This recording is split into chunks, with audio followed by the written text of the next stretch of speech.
Di sebuah desa terpencil yang tersembunyi di balik gunung berkabut, hiduplah seorang ninja bernama Ryo. Ia adalah yang terkuat di antara para ninja di desanya. Tetapi ada satu hal yang tidak pernah ia mengerti, sumber kekuatannya yang luar biasa. Setiap kali ia berada dalam bahaya, kekuatan misterius muncul, membuatnya mampu melakukan hal-hal yang bahkan mustahil bagi ninja lain. Namun, setiap kali itu terjadi, ia selalu kehilangan ingatan tentang apa yang terjadi sesaat sebelum dan sesudahnya. Suatu malam, Ryo mendengar bisikan aneh saat sedang berlatih di hutan bambu. Suara itu samar, seolah berasal dari kedalaman jiwanya sendiri. Cari kebenaran, darahmu bukan darah biasa. Merasa terganggu, Ryo berusaha mengabaikannya. Namun, kejadian aneh mulai terjadi.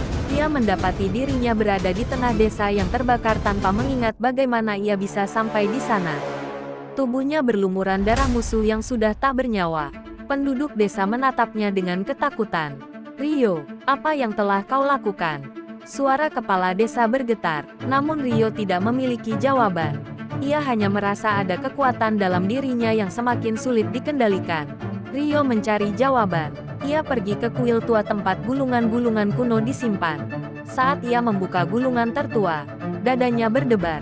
Di dalamnya tertulis nama sebuah klan yang telah lama dianggap punah.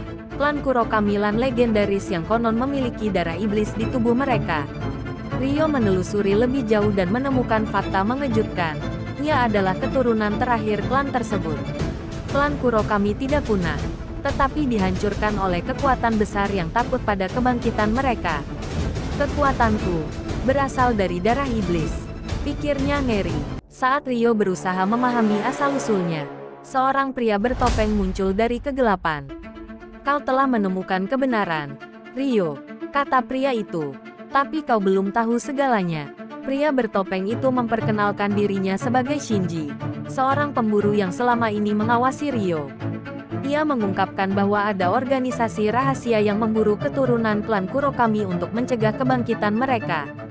"Jika kau ingin bertahan hidup," kata Shinji, "kau harus menerima takdirmu dan mengendalikan kekuatan itu, sebelum mereka menemukannya terlebih dahulu."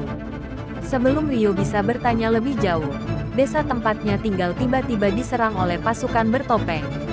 Mereka membakar rumah-rumah dan membantai siapa saja yang menghalangi. Ryo merasakan amarah membuncah dalam dirinya, dan tanpa sadar, ia kehilangan kendali.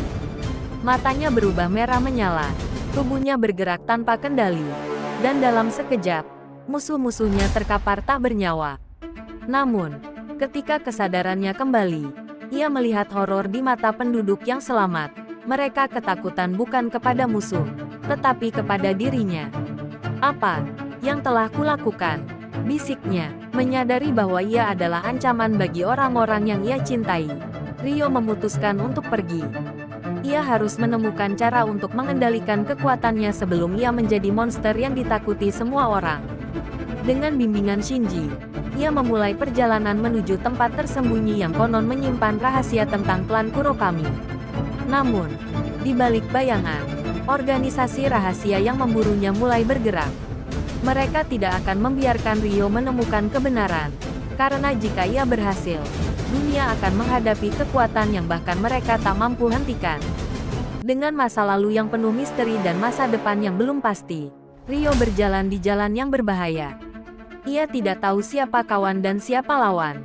Satu hal yang ia tahu pasti, jawaban atas misterinya tidak hanya akan mengubah dirinya, tetapi juga seluruh dunia.